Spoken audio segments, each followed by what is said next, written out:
terrains avant la parole. Et je vous invite à prendre la parole dans l'évangile de Jean, verset 5. Jean 15, verset 5.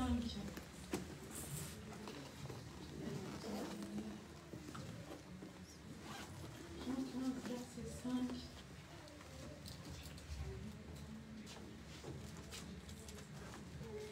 C'est le quatrième et le dernier évangile. C'est bon, nous y sommes. Amen. Qui veut dire la parole aujourd'hui? On va changer. Hein? Jean 15, verset 5. Michael, tu es désigné. Amen. Amen. Gloire à Dieu. Je dis au nom de Jésus. Je suis le cep, vous êtes les sarments. Celui qui demeure en moi et en qui je demeure porte beaucoup de fruits. Car sans moi, vous ne pouvez rien faire. Amen. Amen. Amen. La parole, elle a dit, je suis le cep et vous êtes le sarment. Celui qui demeure en moi et en qui je demeure porte beaucoup de fruits. Car sans moi, vous ne pouvez rien faire. Amen. Amen. Amen. J'en profite pour ceux qui ne connaissent pas ce passage de lire également le premier verset et le deuxième. Je suis le vrai cep et mon père est le vigneron. Tout sarment qui est en moi et qui ne porte pas de fruits, il le retranche. Et tout sarment qui porte de fruits, il l'émonde afin qu'il porte encore plus de fruits. Amen. Amen. Amen. Vous voyez, ce passage, il parle de la vigne. Il parle de la vigne et aujourd'hui, je vais beaucoup parler de la vigne. Vous savez ce que c'est la vigne? Hein? On boit du vin, on boit du... Comment ça s'appelle? Le jus de raisin. Voilà, c'est fait à base de la vigne, les fruits de la vigne. La vigne, quand vous voyez, ça peut faire de grandes étendues. Et en fait, il y a un espace à peu près d'1 mètre, voire 2 mètres entre chaque pied de vigne. Et les pieds de vigne, c'est ce qu'on appelle le cep. Et les sarments, c'est ce qu'on appelle les branches. En fait, le pied de vigne, il est assez épais. Et en général, ça peut grandir jusqu'à la taille d'un homme. Et il y a de grosses branches. Et les sarments, c'est toutes les petites branches qui, ensuite, tiennent les grappes de raisin. Et aujourd'hui, je veux beaucoup vous parler de vigne. C'est pour ça que je voulais que vous visualisez à quoi ressemble une vigne, à quoi ressemble une grappe de raisin. Vous savez, dans la Bible, ils parlent beaucoup de vigne. Ils parlent 440 fois de la vigne. Ils comparent Israël à la vigne et ils disent qu'en fait, c'est la vigne de Dieu. C'est la vigne du Seigneur. Donc c'est vrai que quand ils utilisent les mots comme cep, comme sarment, nous, on ne sait pas trop à quoi ça représente. Donc, dites-vous, quand je parle de cep, je parle du pied de vigne. Et quand je parle de sarment, je parle de la branche. Quand je parle du vigneron, je parle de qui? Le vigneron, c'est le propriétaire de la vigne. Moi, je ne sais pas pour vous, mais moi, mon propriétaire, je sais c'est qui. C'est Dieu. Amen. Donc, le vigneron, c'est Dieu. Amen. Et donc, en fait, c'est Jésus le vrai cep. Le vrai et l'unique vrai cep, c'est Jésus. C'est Jésus. Et nous, en fait, nous sommes les branches. Nous sommes les branches. Et le fruit, les grains de raisin, ils sont sur le pied de la vigne ou ils sont sur les branches? Les raisins. Sur la branche. Ils sont sur la branche. Voilà. C'est pour ça que le Seigneur nous demande qu'on porte du fruit. C'est la branche qui porte du fruit. C'est sur la branche que vont s'accrocher les fruits. Mais la branche toute seule, elle doit tenir sur le pied. Elle doit tenir sur le cep. Et si vous avez déjà vu une vigne de plus près, vous allez voir que les sarments, en fait, ils sont carrément en train de s'entourer, d'enrouler carrément le pied de vigne. Il n'y a pas vraiment de forme, ils l'enlacent complètement. C'est pour ça que Jésus nous demande de demeurer en lui comme ça. On l'entoure par devant, par derrière. On s'attache à lui. On s'attache à lui. Donc moi, je voulais aujourd'hui vous parler de la vigne. Et on va continuer à prier dans le cadre de cette modération sur ce thème-là. Et puis tout à l'heure, on rentrera dans le vif du sujet. Parce que le pasteur a déclaré que ces prochaines semaines, ça allait être les semaines réservées à la jeunesse. Réservées à la jeunesse. C'est vrai qu'on enseigne beaucoup, mais peut-être qu'on n'attire pas assez l'attention sur la jeunesse. Et la parole, Dieu, il n'est pas que pour nous, les adultes, il est aussi pour les adolescents et pour les jeunes. Amen. Donc dans la parole qu'on a vue, on a dit que nous sommes les branches qui portent du fruit.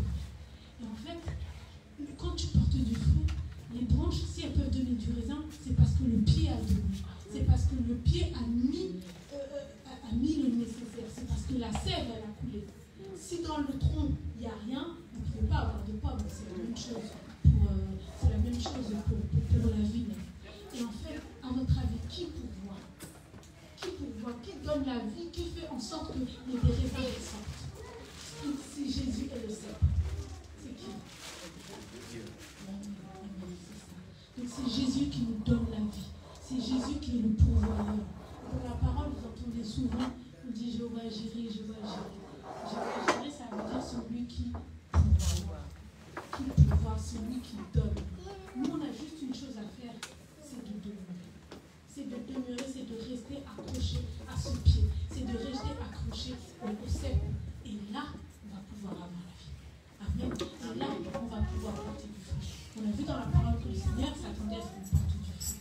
Alors tu vas élever ton cœur. Tu vas demander au Seigneur de te donner la force, de te donner la foi pour toujours demeurer. Parce qu'en fait, c'est pour ça qu'on a des fois des combats inutiles qui nous arrivent plein de choses. C'est parce qu'on s'est éloigné du Seigneur, on a eu des problèmes, on veut revenir. Mais en fait, ne t'éloigne jamais. Fais comme cette vigne, fais comme les serments qui entourent, ils enlacent carrément le pied, tu ne sais même pas où est devant, où est derrière, tellement ils entourent. Et ça, c'est notre rôle. Alors tu vas lever ta voix et tu vas prier. Tu vas te demander au Seigneur de toujours te donner la force de revenir à lui, de ne jamais t'éloigner de lui, de toujours demeurer en lui. Amen. Seigneur, la parole que nous avons lue, elle dit qu'on ne peut rien faire sans toi. Oh Seigneur, donne-nous de toujours demeurer en toi. Que je sois moi tout seul ou l'Église, qu'on demeure en toi. Nous ne voulons pas être une Église parmi une autre, une Église parmi tant d'autres. Nous voulons être l'Église de Jésus-Christ et toujours demeurer en toi, et toujours être attaché à toi, et toujours revenir à toi. Oui, des fois nous tombons, oui, des fois on s'éloigne pour quelque peu, mais Seigneur, que nous puissions toujours revenir à toi, toujours demeurer en toi, parce que tu es le cèpe. Tu dis celui qui demeure en moi, alors je demeure en lui. Merci Seigneur. Je disais que la vie, elle enlace, elle s'accroche. La vie ne pousse pas au sol, elle doit monter. Et on a vu que nous, chrétiens, notre rôle, c'est de grandir, c'est de s'élever.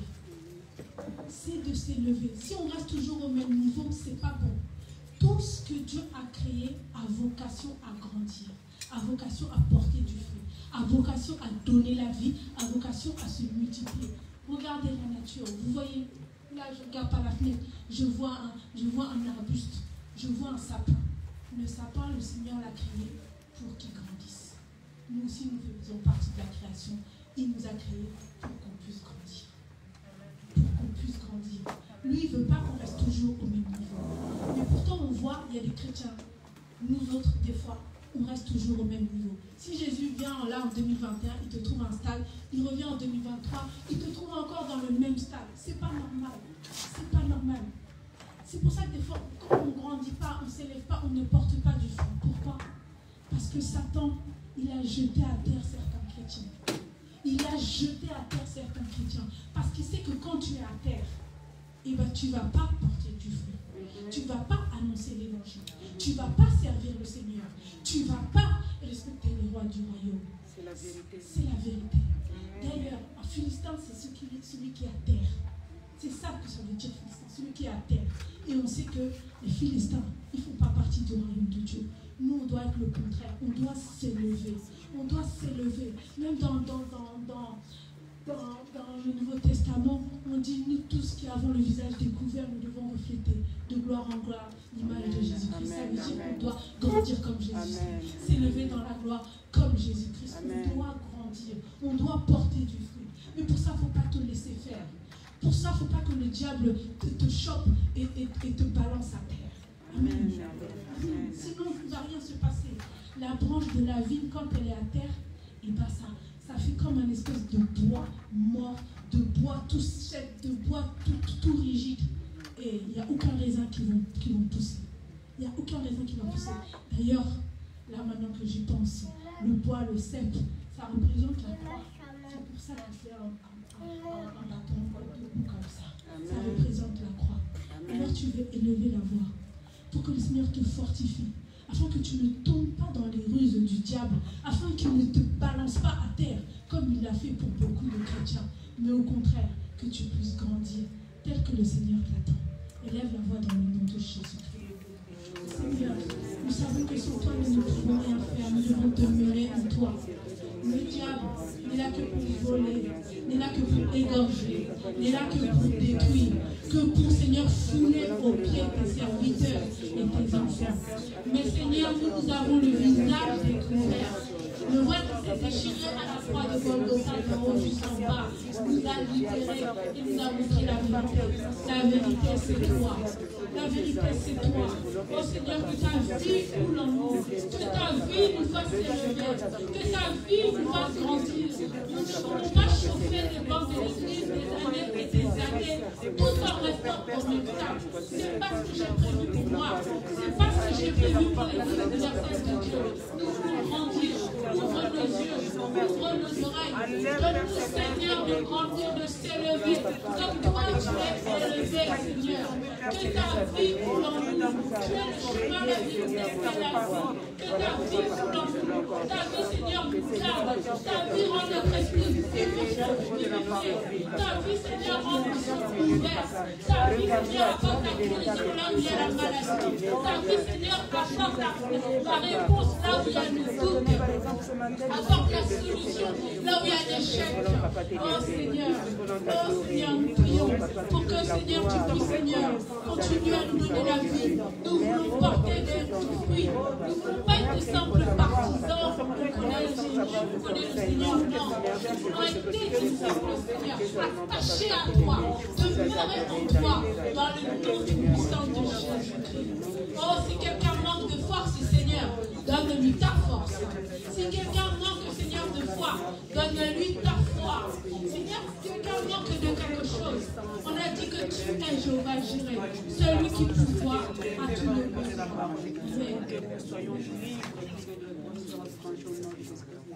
Celui qui pourvoit, celui qui donne du fruit. Si nous portons le fruit, on a juste à demeurer, c'est notre mission, mais c'est le cep, c'est le pied de vigne qui va nous donner cette vie, qui va nous donner ces grappes de raisin. Donc tu vas prier pour que Jésus-Christ soit ton Jéhovah Jireh, soit ton seul et unique pourvoyeur. Il y a peut-être un besoin parmi tant d'autres qui te chagrine le plus, qui te fait le plus mal.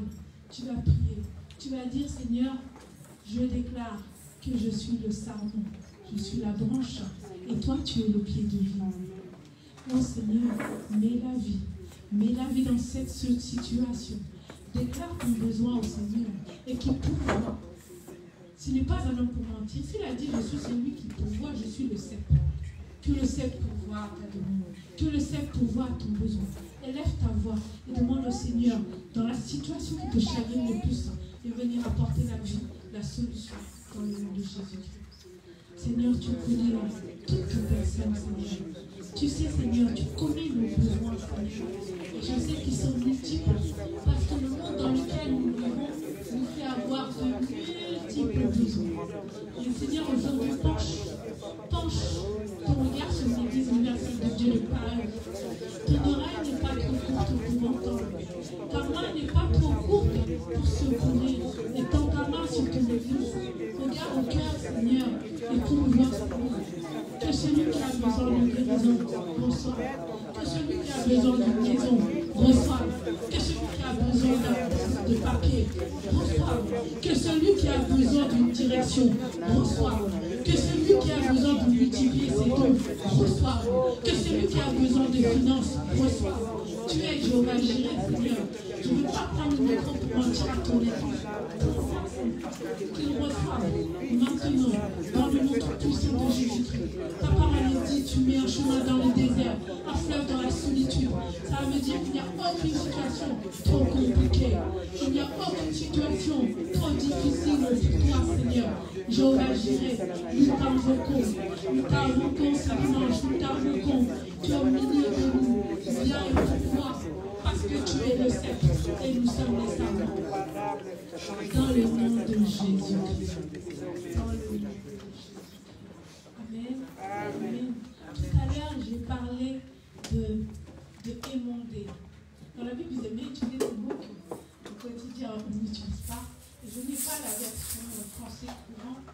que je préfère la version mais émondé, quand on dit tout sarment qui ne porte pas du fruit, il l'émonde afin qu'il porte encore plus de fruits.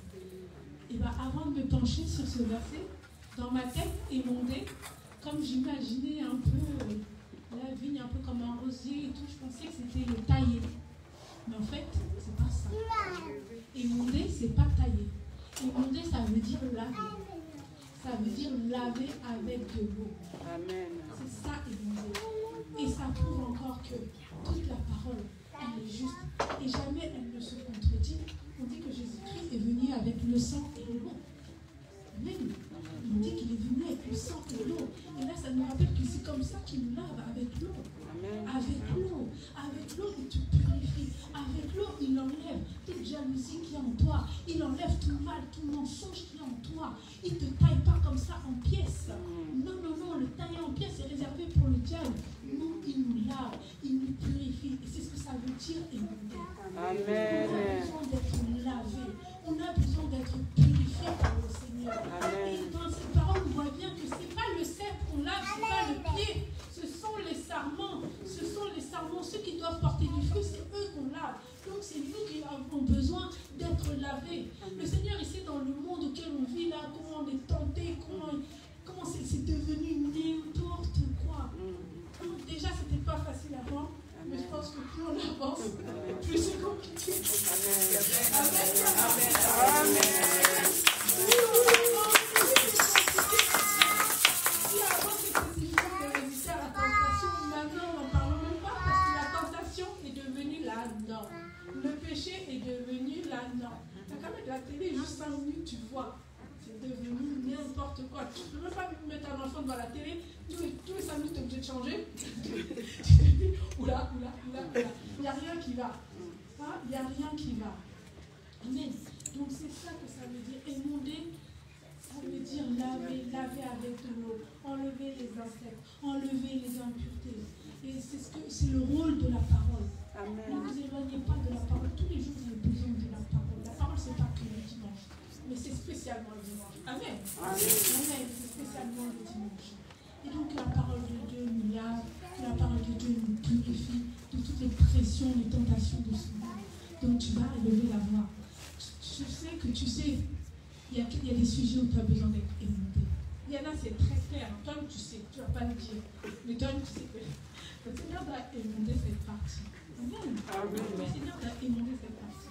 Donc, tu vas élever la voix, tu vas parler à ton Dieu et tu vas lui demander de te laver, de te purifier, d'émonder, afin que tu puisses porter du fruit. Parce que si tu n'es pas purifié, si tu n'es pas émondé, tu ne porteras pas de fruit. Et il a dit, celui qui ne porte pas de fruit, je le coupe. Le Seigneur, il ne veut pas des partisans, des gens qui disent, ah, moi je connais le Seigneur, oui, je suis chrétien. Mais alors, j'ai vu une pub sur Facebook qui dit, celui qui va, un chrétien qui va à l'église, ça ne veut pas dire qu'il est chrétien, ça veut juste dire qu'il va à l'église. C'est vrai. Mais oui. Ça veut juste dire qu'il va à l'église. Voilà. La chrétienté, c'est au-delà. C'est au-delà. Bon, il y en a, ils ne prennent même pas le temps de venir le dimanche. Ça, c'est autre chose. Je parle des gens qui viennent, mais qui au quotidien, il n'y a pas Jésus. Dans leurs actions, dans leur bouche, dans leur parole, il n'y a pas Jésus. C'est pas ça que le Seigneur cherche. Il veut des disciples. Un disciple, par définition, c'est celui qui suit. Donc, il fait comme le maître. Il a craché les humains. Nous, on doit le suivre, on doit faire la même chose. Amen. Que le Seigneur te purifie, qu'il te montre là où tu as besoin d'être écouté. Moi, je ne sais pas. Toi, tu sais. Amen. Seigneur, tu nous connais par cœur. On ne peut rien te cacher. On a beau éteindre la lumière, on a beau ne pas révéler les secrets. Toi, tu vois tout, Seigneur. Seigneur, j'ai besoin d'être émondé. Et je crois que toute ma vie, j'aurai besoin d'être émondé. Mais il ne faut pas que tu sois toujours sur les mêmes sujets, toujours sur les mêmes choses. Non, il faut que j'avance. Émonde-moi. Émonde-nous, Seigneur. Ton Église a besoin d'être purifiée, lavée. Tu es venu avec le sang et l'eau pour délivrer, pour libérer, pour purifier. Fais ton œuvre au milieu de nous, Seigneur. Oh Seigneur, pardon pour les péchés de ton Église, les péchés de tes fils, les péchés de tes filles, les péchés de mon frère, les péchés de ma soeur. Pardonne-moi, Seigneur, pour toutes les paroles qui ne viennent pas de toi, pour toutes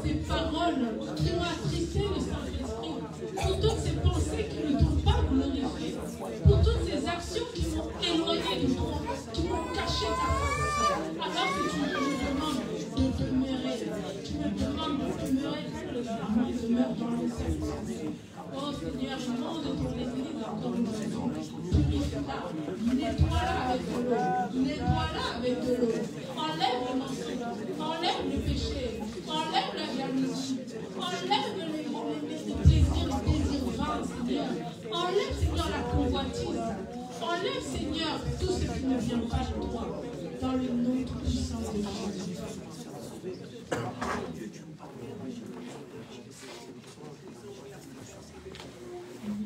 On va encore faire une dernière intention de petite prière.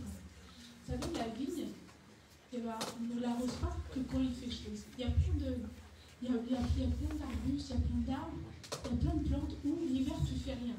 C'est juste quand, à partir du printemps et tout ça, tu commences à les entretenir. Ce n'est pas du tout le cas de la vigne. La vigne, c'est très sensible. Le vigneron, il doit toujours veiller dessus. Il doit toujours en prendre soin. Et même l'arrosage, c'est l'été et l'hiver. Comme quoi dans la vie, il n'y a pas de secret. On compare Israël à la vigne de Dieu. Et on dit que cette vigne-là, la vigne, vous voyez, elle a toujours besoin d'eau, été comme hiver. Et nous, on a toujours besoin d'eau. On a toujours besoin d'être arrosé par la parole, été comme hiver. Hein? C'est vrai, hein? Il n'y a pas des saisons oui, des saisons non, les jours. Normalement, c'est même tous les jours qu'on a besoin d'être arrosé. Alors tu vas prier. Tu vas dire au Seigneur de t'arroser, de te parler, de faire son œuvre. Mais souvent, il le fait, hein, c'est pas ça. C'est que nous ne sommes pas assez attentifs, nous ne sommes pas assez ouverts. Mais pour que tu portes du fruit, pour que vraiment tu rentres dans ta destinée, tu as besoin de cet arrosage constamment. Constamment. Avec la prière, en allant au culte, en lisant, en méditant la parole, en la mettant en pratique, tu as besoin constamment du Seigneur. Amen. C'est ça, demeurer, c'est pas juste le dimanche. C'est pas juste quand il y a des fêtes, c'est au quotidien.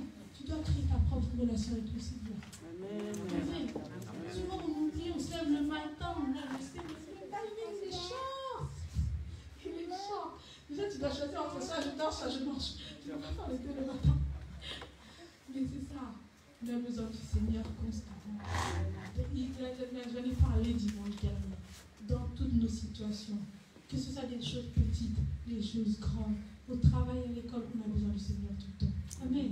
Donc tu as prié que jamais tu t'éloignes du Seigneur, que tu sois arrosé, été comme hiver, dans la douleur comme dans la joie, dans la maladie comme quand ça va, que tu sois toujours arrosé. Crie à toi, Seigneur. Seigneur, je sais que moi je suis plutôt que quand ça ne va pas, je viens. Mais Seigneur, on a besoin de toi tout le temps. On a besoin de toi été comme hiver. Pardonne-nous toutes les fois où nous avons fermé la porte, toutes les fois où nous n'avons pas été réceptifs à toi, alors que tu viens nous arroser. Nous arroser en nous parlant, nous arroser de tes révélations, nous arroser, Seigneur, par ta présence, par ton amour, nous arroser de ta consolation, Seigneur. Oh Seigneur, arrose ton peuple. Seigneur, nous voulons que cet arrosage ne se ferme jamais. Continue toujours, Seigneur, à nous arroser, à nous parler, à nous révéler ta parole, à nous révéler ta présence. Dans le nom de Jésus. Nous avons tant besoin de toi, Seigneur. Oh, des fois, je te laisse pas. Des fois, j'attends d'être dans le pétrin pour venir à toi. Mais Seigneur, je veux faire comme Marie. Même quand c'est trop juste à voir du bas, elle est venue à toi. Oh Seigneur, on va nous donner grâce. Et puis ton œuvre au milieu de nous, nous avons tant besoin de toi. Dans le nom puissant de Jésus. Amen. Vous allez vous appuyer. Donnez un chant, s'il te plaît. Pour louer notre Seigneur. C'est lui qui est le vrai seul. On va lui dire merci. Parce que si nous, on n'est pas toujours fidèles, des fois on ne calcule pas, il nous a toujours calculé. Toujours. Toujours. Amen.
casquette, c'est pas l'idéal. C'est pas grave. Amen. Il faut quand même que le service se fasse. Amen. Il y a 2 jours, j'étais vraiment au fond du trou dans mon lit, mais le Seigneur m'a guéri pour que je puisse venir. Amen.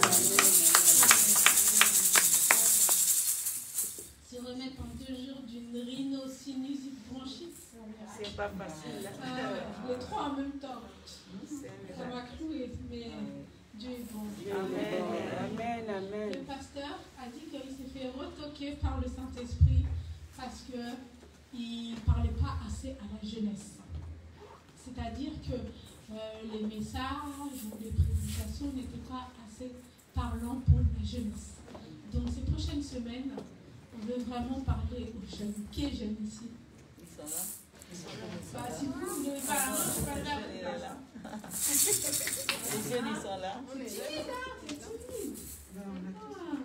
Vous êtes là. Toi, tu es jeune. Isaïe est là. Isaïe a levé la main.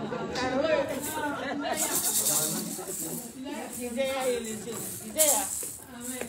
Amen. Donc là, c'est ce prochain culte. Je ne sais pas si c'est 2 ou 3 cultes en tout cas. Voilà, c'est pour vous, les jeunes. On ne veut pas que vous soyez oubliés. Et aujourd'hui, toujours en parlant de la vigne, je vais vous montrer à quel point vous êtes important pour le Seigneur. Amen. Prenons la parole, le psaume 37, verset 25. Et c'est un jeune qui va le lire. Donc débrouillez-vous entre vous. Mais il faut que quelqu'un se lève.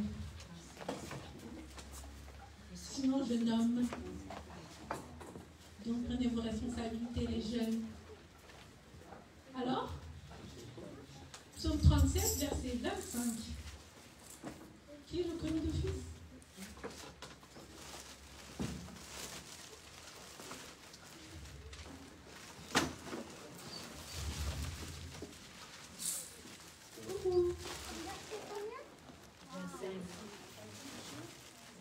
Alléluia.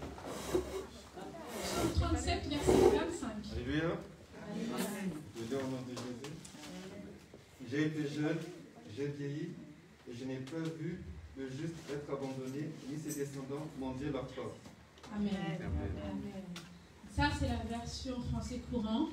Ma version, elle est très similaire pour le coup. Je la lis quand même. J'ai été jeune, j'ai vieilli, et je n'ai point vu le juste abandonné, ni sa postérité mendiant son pain. Amen. C'est un verset qui vous est très familier. Je sais que vous l'avez déjà entendu. On l'utilise beaucoup pour parler de la provision. Que le Seigneur n'abandonne pas, que le Seigneur donne, que si tu es avec le Seigneur, tu ne vas jamais manquer de pain sur ta table. Amen. Il est beaucoup utilisé pour ça, ce qui est vrai. Maintenant, regardez par quoi ça commence. C'est David qui parle. Il dit, j'ai été jeune et j'ai vieilli. En fait, il a retracé son parcours et il a dit, depuis que j'étais jeune jusqu'à j'ai vieilli, je n'ai jamais vu le juste abandonné ni sa postérité mendiant son pain. Ça veut dire que David, il veut nous dire qu'il a vu la main de Dieu dès sa jeunesse. C'est pas quand il est devenu vieux, c'est pas quand il est devenu roi qu'il a vu la main de Dieu. Je veux dire qu'il a vu Dieu agir dans sa vie. Depuis qu'il est jeune, Amen. il a vu Dieu agir dans sa vie. Amen. On croit toujours que la parole, le culte, les prédications, c'est pour les adultes. Non. David, là, nous dit que vraiment, depuis qu'il est petit, il a vu Dieu agir. Dieu ne l'a jamais laissé. Dieu ne l'a pas abandonné, ni même quand il était petit, ni même quand il était vieux. Voilà, c'est de ça qu'il est question. Et il parle également de sa postérité. Postérité, c'est la descendance. Quand les gens ils ont des enfants, la postérité, ceux qui vont laisser. Et il dit, il n'a jamais vu Dieu laisser la postérité de quelqu'un comme ça. Amen.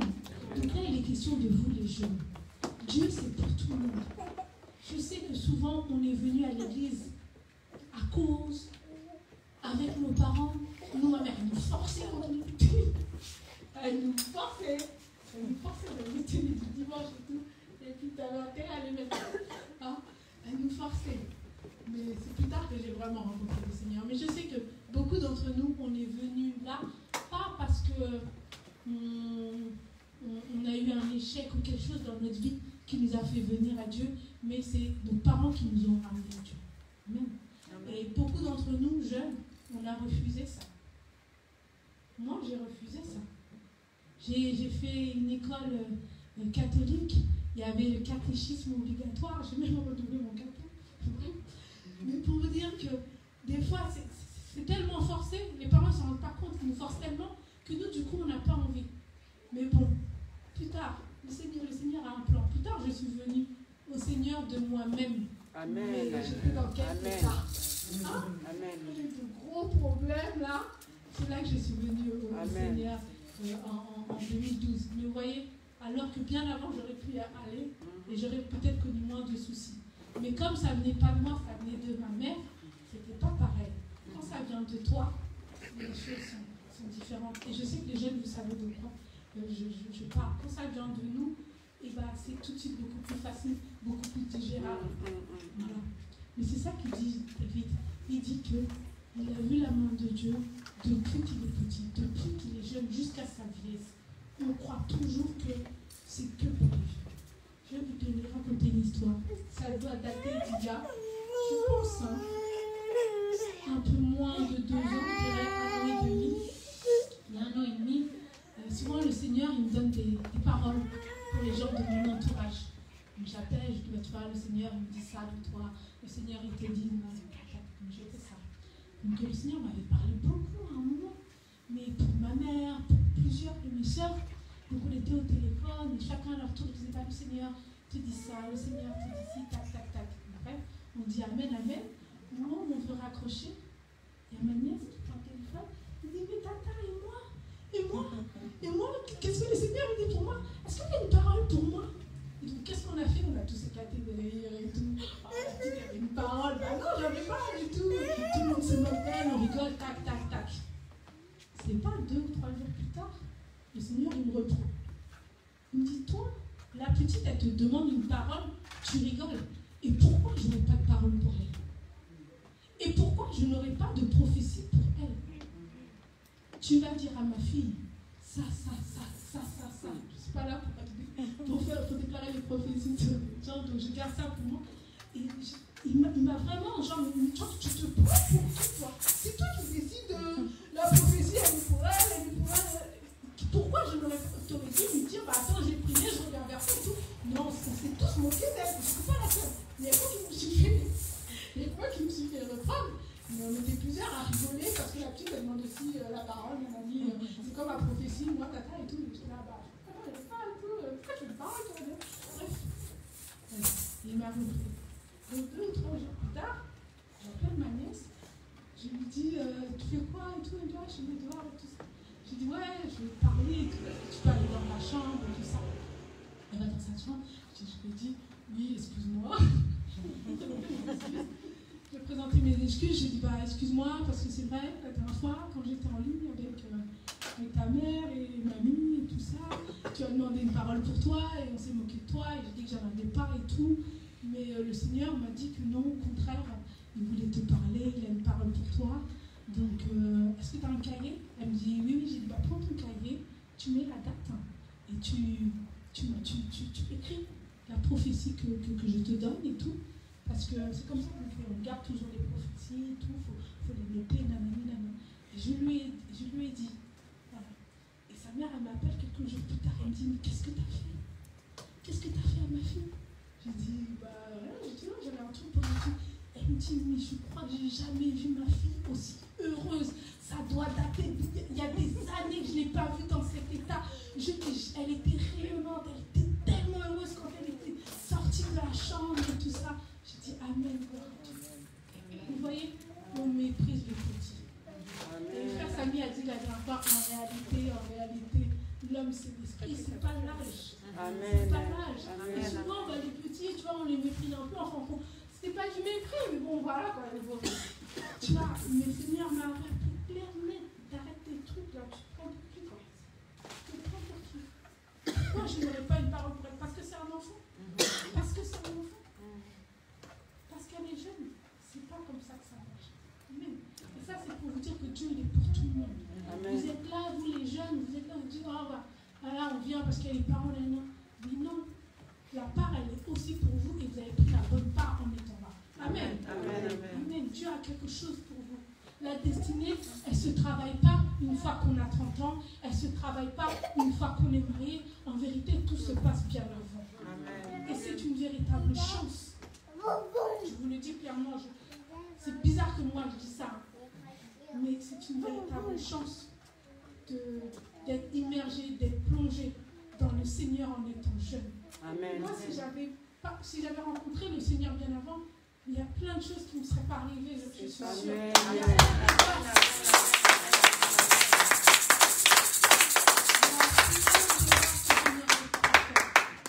a plein de gens avec qui je n'aurais pas marché.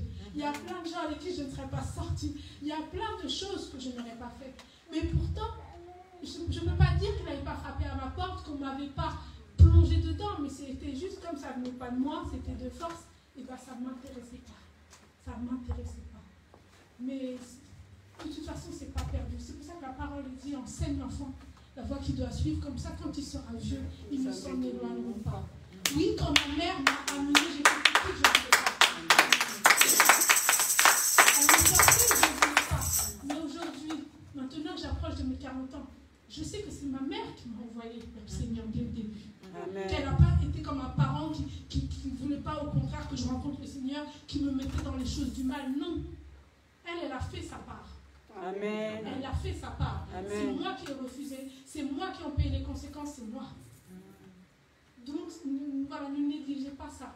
Je sais très bien que chaque fois, on n'a pas envie qu'on nous force, on a d'autres choses à faire, et quand on voit autour de nous, ben, c'est pas du tout là. Nos amis font autre chose. Mais je ne dis pas. Moi, je ne suis pas quelqu'un qui dit, voilà, l'église et il n'y a rien d'autre. Non. Jésus, il était aussi dans le monde. Amen. Jésus, il marchait avec des gens qu'il ne fallait pas marcher. Il parlait avec des gens qu'il ne fallait pas parler. Donc, c'est utopique de croire que les jeunes d'aujourd'hui, en 2021, ils peuvent être dans le Seigneur et pas fréquenter les autres enfants et pas fréquenter les... C'est pas possible. Je vous dis clairement, parents, c'est pas possible. On est dedans. On est dedans. Ok? Par contre, il faut simplement qu'ils aient le discernement. Il faut simplement qu'ils sachent que, voilà, il y a la réalité terrestre, mais il y a la réalité spirituelle. Amen. Et que Amen. Dieu est bon, Dieu existe. Amen. Et qu'il compte pour Dieu. Amen. Amen. C'est ça, je vous dis, vous comptez pour Dieu. Vous comptez pour Dieu, et c'est pas quand vous serez adulte que vous allez commencer à compter. C'est pour ça David a dit, j'ai été jeune, j'ai veillé, je n'ai jamais vu. Il a toujours vu la main de Dieu quand il était petit, jusqu'à il a grandi. Et Dieu aime bien utiliser les enfants. Il a utilisé David. David, il a été loin, c'était un teenager, quoi. Gédéon, c'est un gamin. Joseph, c'est un gamin. Il y en a plein comme ça. Jérémie, c'est un gamin. Il y en a plein comme ça. Il y en a plein comme ça. Ne négligez pas. Et nous, parents, nous, adultes, ne négligeons pas. Ne négligeons pas les jeunes. Toi, ton rôle, c'est d'enseigner. C'est pour ça, quand j'ai rencontré ma première à qui j'avais un pasteur, il m'avait dit, Chéra, il y a beaucoup de gens, toi, je sais que tu aimes bien lire la parole, tout ça. Il ne faut jamais que tu deviennes une obèse spirituelle. C'est ce qu'elle disait. Une obèse spirituelle. Obèse, si tu manges, Oui, oui. si tu manges, mais en fait, tu n'évacues pas. Voilà. Et je ne sais pas, c'est con ce qu'elle m'a dit, mais je l'ai toujours retenu. Et c'est pour ça que moi, je n'hésite pas. Les erreurs que j'ai faites, ou quand même quand le Seigneur me reprend, je dis la vérité. Je dis, voilà, j'ai fait ça, je me suis plantée, ou vaut mieux que tu fasses ça parce que moi, je suis passée par là. Il faut transmettre. Il faut transmettre. Toi, ton rôle, c'est de transmettre. Je lui ai dit, tu as une prophétie, tu fais quoi? Tu prends ton cahier, tu écris, tu notes la date, tac, tac. Bim. Elle va le garder. C'est pas, voilà. Et comme ça, le Seigneur, il t'alimente. Il faut enseigner aux enfants. On ne peut pas leur enseigner des choses trop compliquées, mais on peut leur enseigner des choses simples. Des choses simples, il ne faut jamais arrêter. Ils le prennent, ils ne le prennent pas. C'est pas grave. Toi, parent, adulte, tu continues. Tu enseignes, tu montres la voie qu'il doit suivre. Il ne faut pas être obèse spirituel, garder tout pour toi. Les échecs, on dit que la parole est utile pour enseigner, pour convaincre, pour corriger, pour réfuter les préjugés. Mais notre vie aussi, c'est un témoignage. Notre vie aussi, elle sert à ça. Amen. Notre vie, elle sert à ça. Amen. Moi, j'ai beaucoup de copines, à chaque fois, elles m'appellent, elles me disent, Sheila, oh, j'ai fait une grosse bêtise, mais il faut que je te dise. Parce qu'elles savent que je ne vais pas les juger, mais je vais leur dire la vérité. Amen. Je vais leur dire, moi, tu vois ça, je l'ai déjà fait, la vie, laisse tomber, pour ne pas que tu rentres dedans. Et tout mes échecs, mes réussites, parce que je veux partager. Les choses de Dieu, elles sont, on dit qu'elles sont simples, oui, bah c'est difficile. Souvent, c'est pas si simple que ça, et c'est bien d'avoir des gens qui sont là, qui te la vulgarisent, quoi, qui te la simplifient pour te dire non, mais en réalité, le Seigneur va plutôt faire comme ci, et ça aide, et ça te coûte rien. Si toi tu as traversé quelque chose, enseigne-le à ton enfant. Enseigne à ton enfant des choses simples, mais notre marche avec le Seigneur, elle ne doit pas servir qu'à nous, elle doit servir aussi aux jeunes. Parce que si nous on pense que c'était compliqué la vie chrétienne, hein, et ben je pense que plus ça va aller, et plus ça va être compliqué pour eux. Donc tout ce que nous on a traversé, pourquoi ça nous servira pas? Amen. Amen. Amen. Et c'est à nous, notre rôle en tant qu'adultes, en tant que parents, d'enseigner ça aux enfants. Et le Seigneur aime tant les enfants. Dans le livre de Matthieu, l'Évangile, il dit laissez les enfants venir à moi. À moi. Et quand j'ai refusé, j'avais pas de prophétie sur le coup, mais quand j'ai méprisé, je me suis moquée, en fait, ça, tu vois, je fermais la porte comme si, bah, tu vois, ça, c'est un monde d'adultes, quoi, en fait. T'as rien à faire là, voilà. Et c'est ça que le Seigneur n'a pas aimé. Parce que j'ai été contre du coup, mon action était contre laisser les enfants venir à moi. Voilà. Il faut laisser les enfants venir. Quand ils vous posent des questions, voilà. Ne rentrez pas trop dans... Ils n'ont pas besoin de choses compliquées, mais il faut leur expliquer simplement. Et pas les négliger parce que le Seigneur, il aime beaucoup les enfants. Il aime beaucoup les enfants. Pourquoi? Ne serait-ce que par sa nature. On dit que Dieu, c'est celui qui aide la veuve et l'orphelin. Il s'intéresse aux démunis. Il s'intéresse aux pauvres d'esprit. Et en même temps, il dit que nous, on doit être comme les enfants, parce que les enfants, ils obéissent aux parents comme ça. Mais c'est surtout que le Seigneur, il a une oreille beaucoup plus attentive à ceux qui sont sensibles, à ceux qui sont vulnérables, à ceux qui sont démunis. Et on sait très bien qu'en tant qu'enfant, on est encore plus soumis à la pression, à l'environnement, ou même aux parents qu'on t'a donné. Enfin, l'enfant, il est hyper vulnérable. Il est hyper vulnérable. Il ne peut pas se nourrir si on ne lui donne pas à manger. Il ne peut pas se vêtir si on ne le vêtit pas. Il est hyper sensible à l'environnement dans lequel il est placé. Donc c'est ça qui le rend vulnérable et c'est ça qui le rend faible, entre guillemets. Mais oui, on est d'accord. Voilà. C'est pour ça qu'il y a des adultes qui profitent du système et qui en abusent, mais c'est parce que l'enfant, il est vulnérable. Il n'a pas la capacité à s'opposer, ou en tout cas à même à sortir de son environnement de lui-même. Nous, souvent, on est dans des situations compliquées parce qu'on les a créées, parce qu'on a été là-bas, mais lui, non. Il s'est retrouvé là, où il est né là, où il appartient à ça, et donc il n'a pas le choix. Et Dieu, s'il y a bien une population, des êtres qui chérissent et sur lesquels il veille particulièrement, c'est bien les enfants. C'est bien les enfants qui sont vulnérables. Vulnérables à l'environnement, vulnérables aux adultes, vulnérables à cette pression, à ce système. Et c'est pour ça que dans l'évangile que nous allons prendre, je vous dis ce qu'il dit, prenez les noms de Marc 9.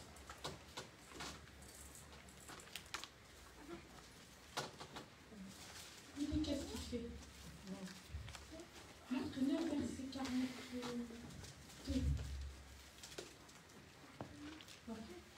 Marc 9.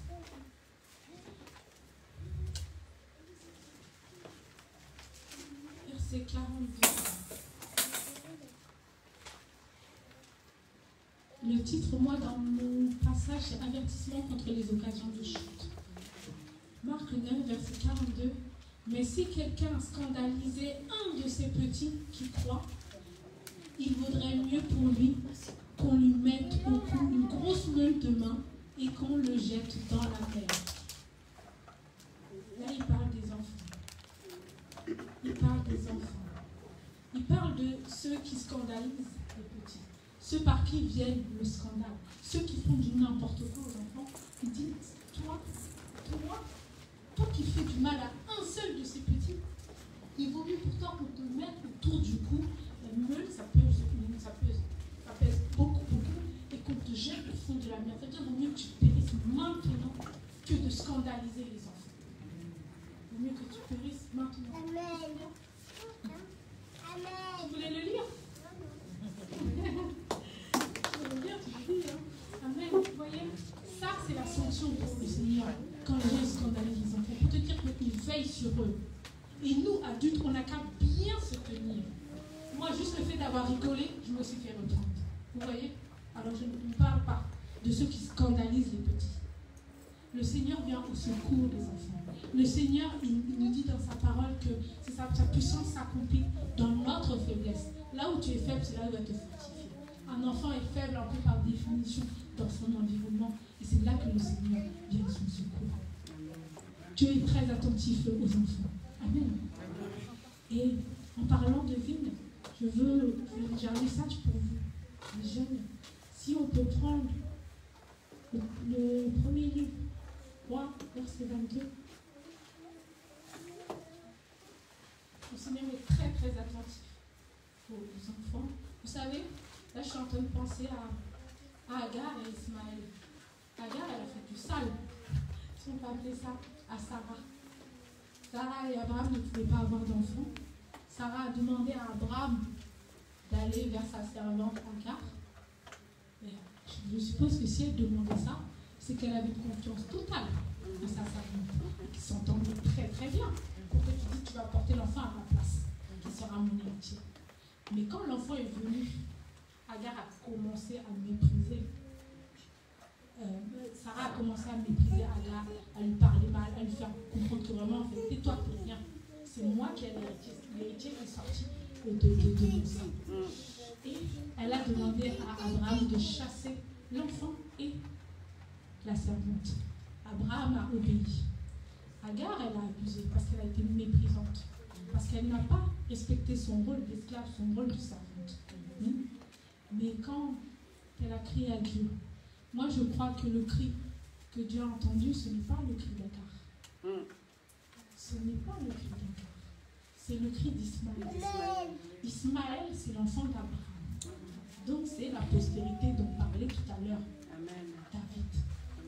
Il a entendu le cri de cet enfant. Il a su que cet enfant, sinon, il allait mourir. Alors que c'est la postérité de mon serviteur. Alors que c'est mon enfant. Et c'est pour ça que Dieu est venu au secours d'Agar et d'Ismaël. Il ne laisse pas les enfants, il en prend soin. Amen. Amen. Dieu est amour. Dieu est amour. Dans le livre de Rois, verset 21, 1er Roi 21, pardon, c'est chapitre.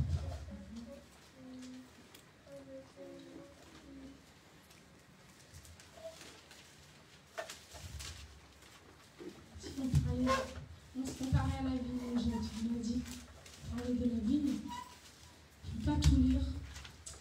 Je vous dis où je vais m'arrêter.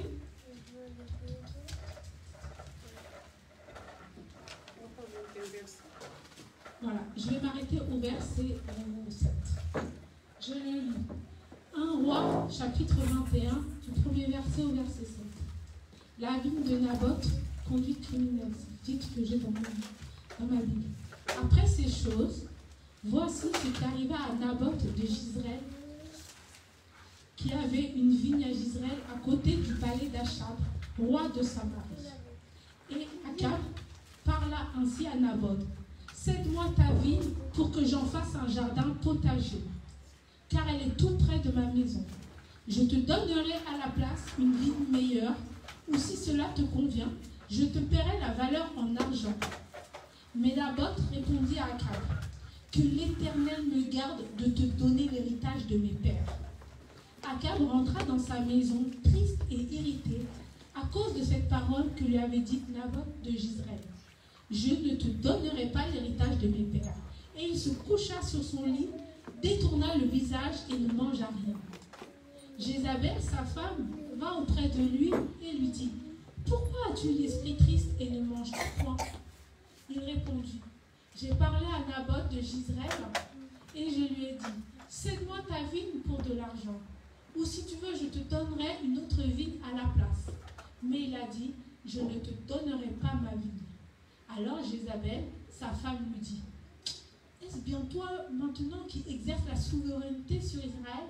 Lève-toi, prends de la nourriture et que ton cœur se réjouisse moi, je te donnerai la vigne de Naboth de Jezreel. Amen. Amen. Amen. Et là, elle a fait un complot.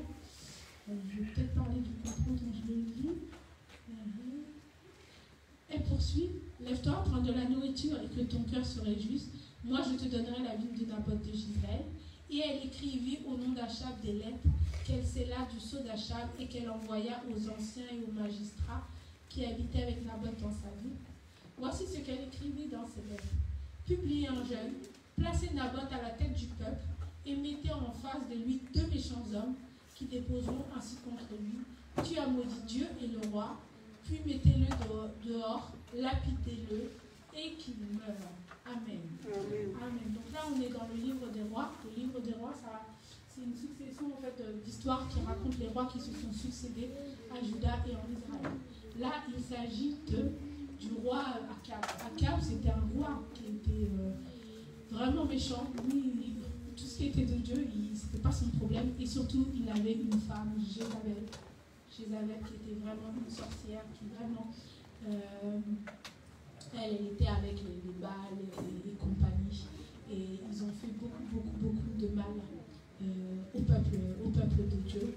Donc, le roi, Akab et sa femme Jézabel, ils ont un palais, ils ont des jardins, ils ont de grandes surfaces. Mais juste à côté d'eux, il y a un hébreu, il y a Naboth qui a une vigne. Et donc Akab, voyant cette vigne, il dit « Oh là là, c'est hyper joli, moi j'aimerais bien la voir. » Donc tu vas voir Naboth, il dit « Naboth, j'ai vu que tu avais une vigne, je voudrais en faire un potager, donc voilà, je te l'achète au prix que tu veux, pas le problème de l'argent. Et si tu veux pas que ce soit en argent, en nature, je te donne une vigne meilleure que celle-ci, meilleure que celle que tu as là. » Et là, Naboth le regarde, il dit « Moi, jamais je vais te donner l'héritage de mes pères. » Il n'y a pas eu de négociation, il n'y a pas eu de discussion. Il a regardé, il a dit, toi, non, pas moyen je te donne ma vie.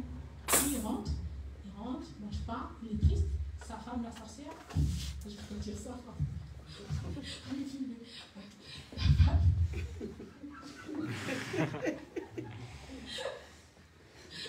C'est méchant de femme.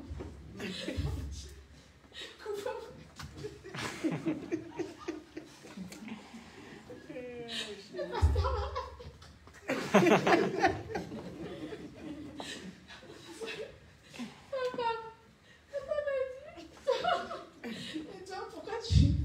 pourquoi tu manges pas, qu'est-ce qui t'arrive et tout ça. Il lui dit, moi je voulais acheter le potager, je voulais acheter la vigne de Naboth pour en faire un potager. Et le gars il m'a dit non, elle regarde genre toi, c'est qui le roi ici? C'est toi le roi, je comprends pas, elle comprend même pas comment il a pu dire non au roi quoi. Genre c'est toi le souverain, dis-moi c'est qui. Après il dit ok, vas-y lève-toi, va manger, t'inquiète, moi je gère, je vais te donner la vie. C'est ça l'histoire. Ok.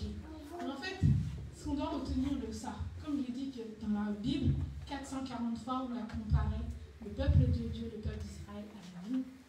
Et en fait, ça veut dire que déjà Naboth. Est-ce que Naboth c'était n'importe qui? Regardez où il habitait. Est-ce que Naboth c'était n'importe qui? Qui a son jardin parmi nous à côté de l'Élysée? Personne. Voilà. C'est ça que ça veut nous dire déjà. Ça veut dire que Naboth, c'est pas n'importe qui. Nous ne sommes pas n'importe qui. Vous les jeunes, vous n'êtes pas n'importe qui. Amen.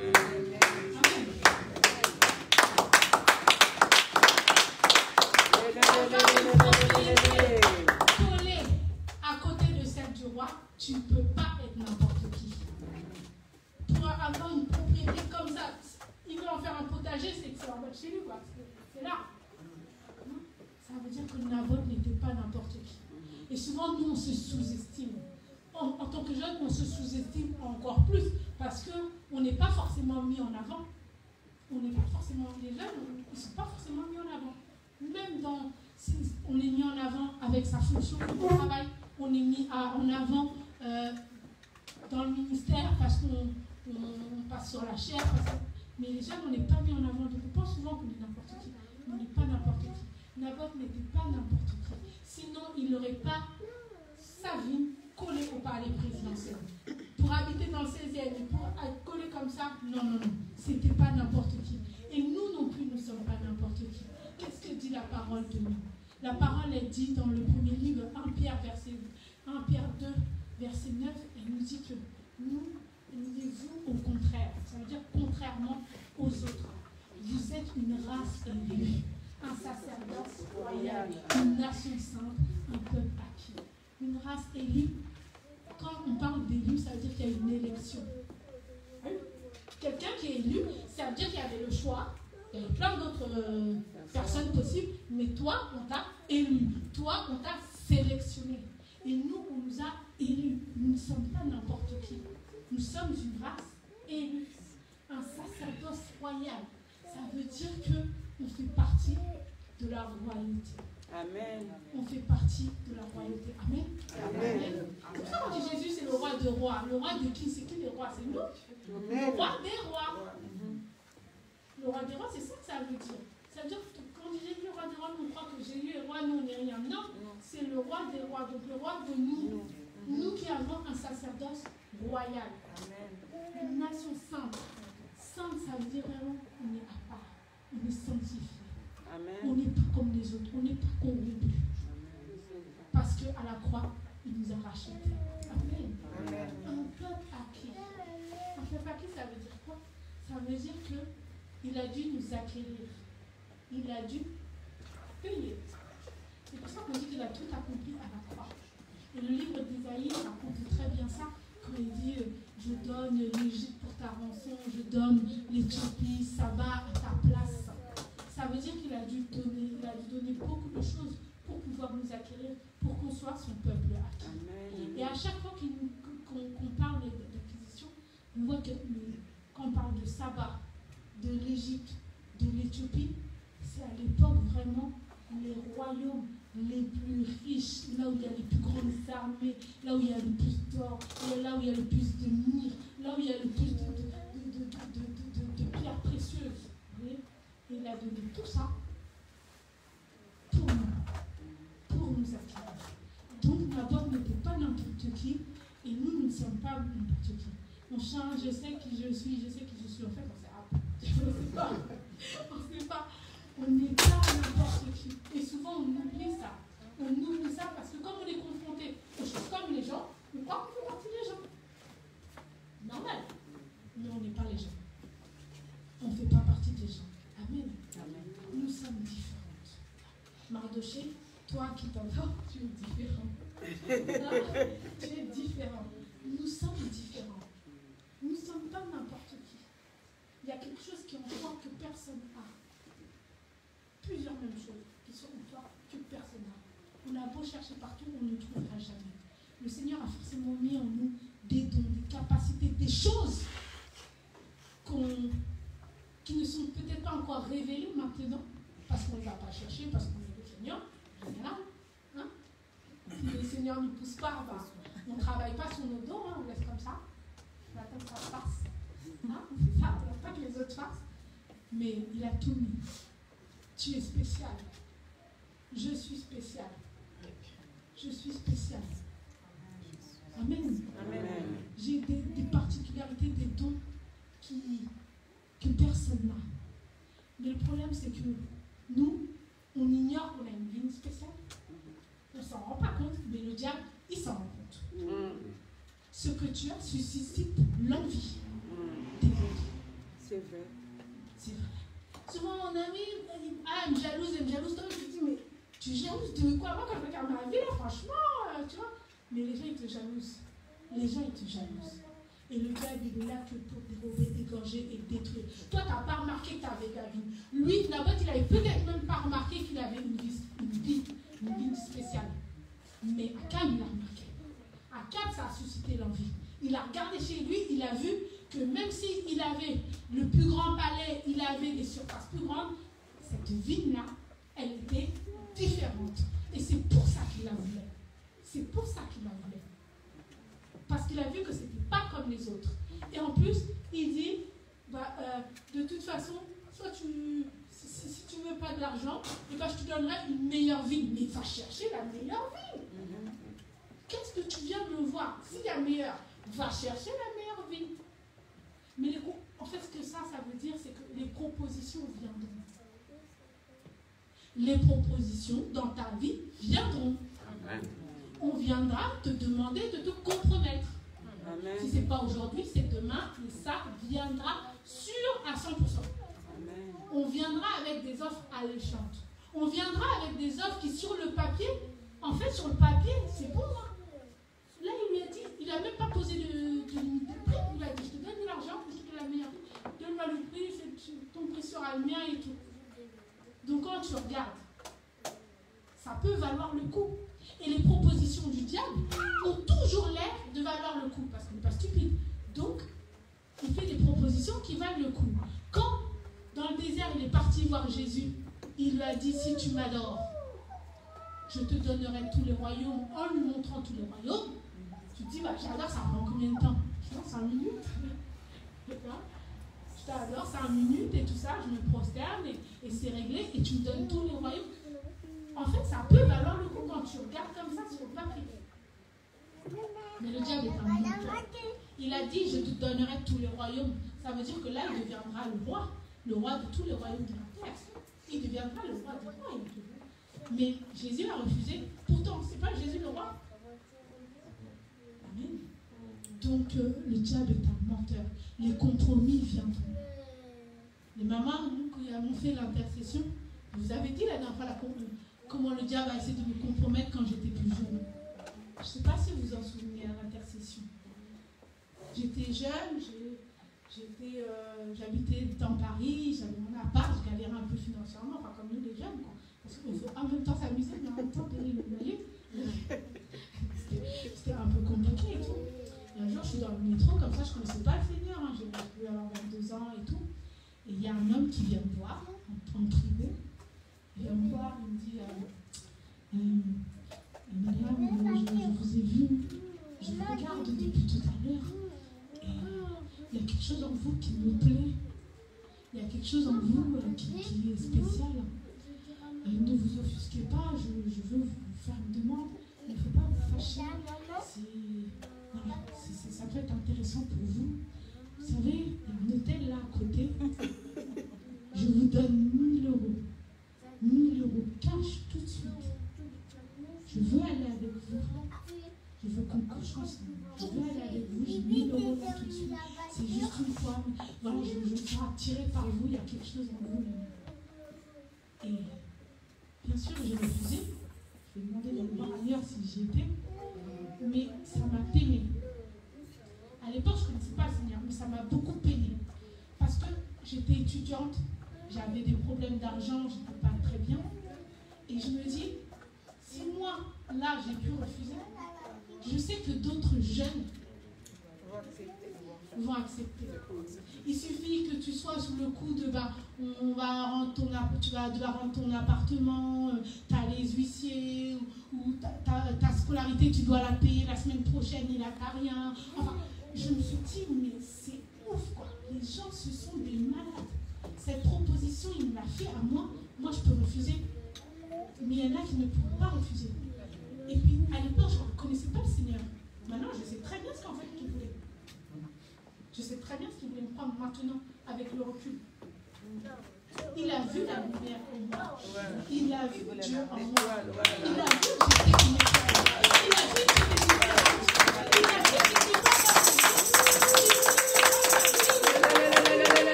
Moi, je n'avais pas conscience à l'époque que j'étais différente. Je ne savais pas tout ça.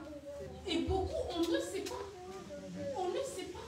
Après, tu vois la vie de certaines filles, même de certains garçons partir en vrille d'un coup, tu ne sais même pas pourquoi. Et il ne va jamais te dire, ton enfant, parce que tu ne peux pas dire ça à ses parents, je suis désolée, tu vois, j'ai besoin d'argent. Personne ne va te dire. Personne ne va dire ce qu'il a fait. Mais il aura volé. Ah, avec l'acte sexuel, c'est le meilleur moyen pour changer les trucs. Ah, là, c'est une cherche. Vas-y, je te donne mes démons. Enfin, je dis que.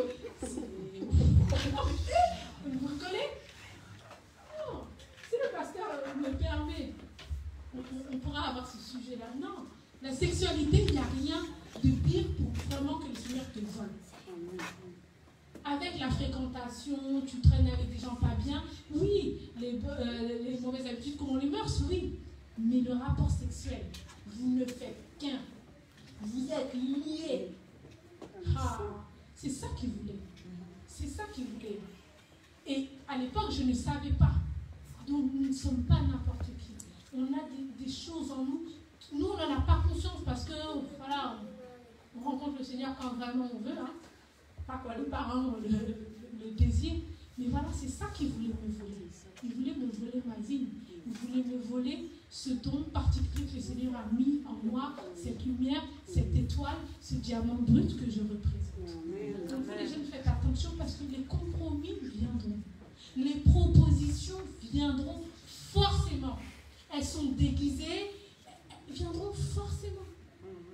La dernière fois, Iman, quand Thérèse parlait pour Iman, les gens ils lancent des paroles comme ça, si tu n'es pas alerte, tu ne sais pas. Ils te font des propositions, si tu ne sais pas.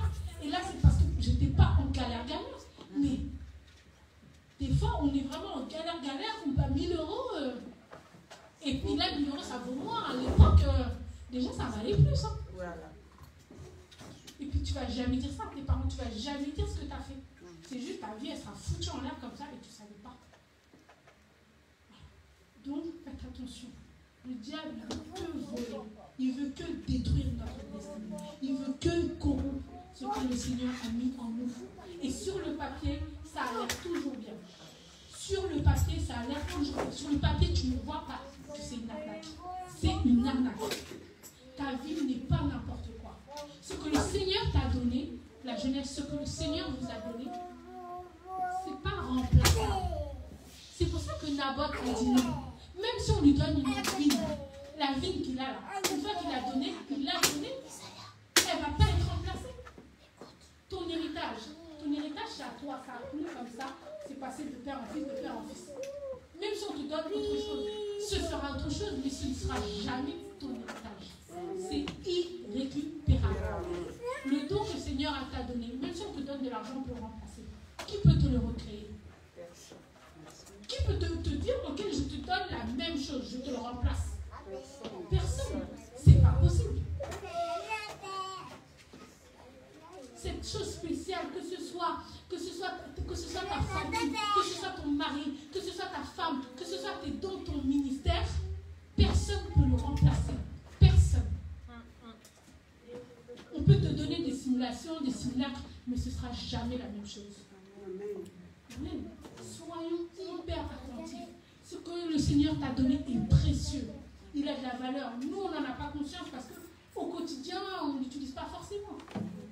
Ou on n'est pas encore assez éveillé. Mais il faut faire les bons choix. Amen. Et peut-être que le fait que j'ai été à l'église quand j'étais petit, même si c'était de force, peut-être que c'est ça qui à l'époque m'a fait... Ça a joué. Ça a joué, peut-être. Ma mère a fait sa part, elle m'a mis dans l'église. J'étais pas dedans, mais peut-être que c'est ça qui fait que même si je n'étais pas en Christ, eh ben, je ne suis pas tombée dans le panneau. Amen. Amen. Qui sait? C'est pas perdu. Ta vie, c'est ton corps. Ton corps est le Saint-Esprit. Et le corps est le temple du Saint-Esprit. Ta vie, c'est ton corps. Amen. Ta vie, c'est ta virginité. Amen. Ta vie, c'est tes enfants. Amen. Il y a des gens, ils convoitent tes enfants. Tes enfants suscitent l'envie des autres. Ta vie, c'est ton ministère. Ta vie, c'est ton appel. Amen. Ta vie, c'est ton mari. Amen. Ta vie, c'est ta femme. Toi, tu ne vois pas la valeur de ta femme, mais les autres l'ont vu. Mais les autres l'ont vu. Et nous, notre problème, beaucoup de chrétiens, nous ne sommes même pas au courant qu'on a une vigne. C'est même pas, on ne sait pas la valeur de notre vie. Nous ne sommes pas au courant que nous avons une vigne, qu'on doit en prendre soin et que pour rien au monde, nous devons la léguer, la vendre. Jamais. Il n'y a pas de prix. À partir du moment où tu mets un prix sur quelque chose, même si c'est 1 million, même si c'est 100 000 euros, si tu as mis un prix, c'est que ça se vend. On est d'accord? Amen.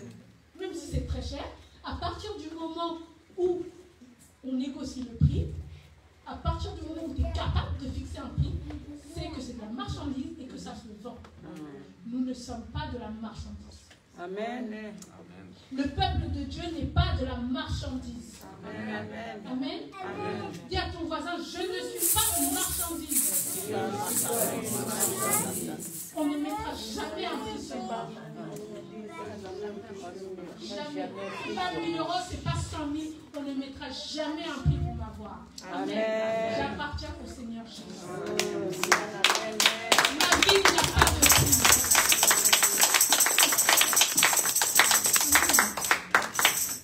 Faisons attention, il y a des complots. Il y a des complots contre nous. Là, Naboth, il a refusé. Il est rentré. Peut-être qu'Akab, il est méchant, mais sur le coup, il était plus triste que méchant. Mais sa femme, elle a préparé un complot. Il y a des complots contre nous. Ne soyons pas naïfs. Rien n'est simple. Amen. Le diable, il est là, il sait très bien. Toi, tu es là, tu ne te rends pas compte que ta vie, tu penses que tu es encore là dans tes trucs du passé. Oh, il y a ça qui ne va pas. Oh, j'ai fait ça dans le passé.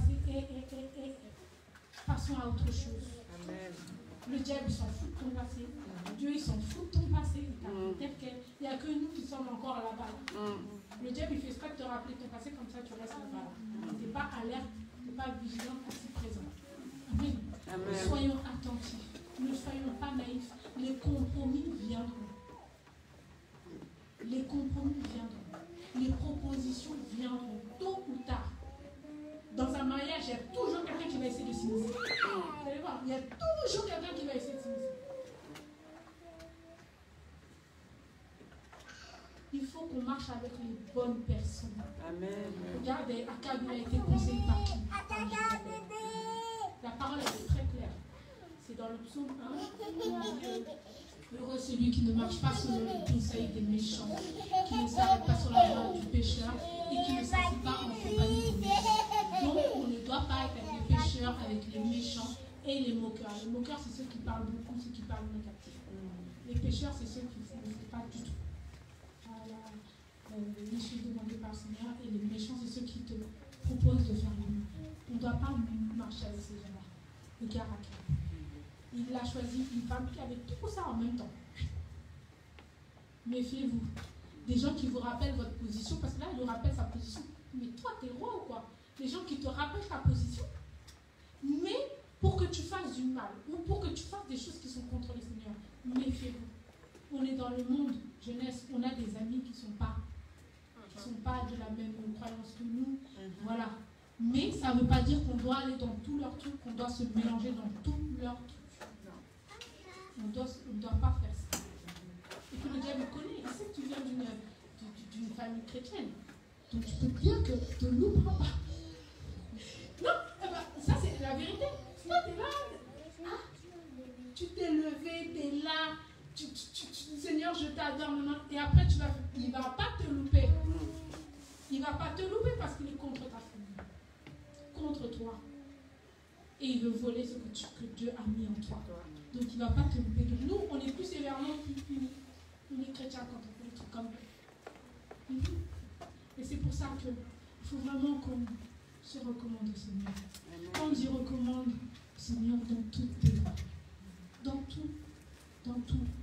Dans ton ministère, dans ton travail, dans tes études, dans ton mariage, dans tout. Parce que la parole, elle nous dit que si l'Éternel me garde la maison, celui qui la garde en vain. C'est pas la peine de faire plein d'efforts. S'il n'y a pas de Seigneur, tu vas t'épuiser. Mais lui, il peut garder ta maison. Il peut garder ton corps. Il peut garder ton mariage. Il peut garder tes études. Il peut te garder. Amen. Amen. Si le diable fait des projets contre nous, des complots contre nous, sachez que Dieu fait des projets pour nous. Amen. Et ces projets, ce sont des projets de vie et de bonheur. Un avenir au l'Esprit.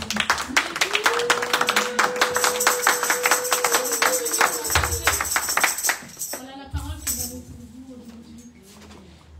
Notre vigne a de la valeur. Amen. Il faut savoir que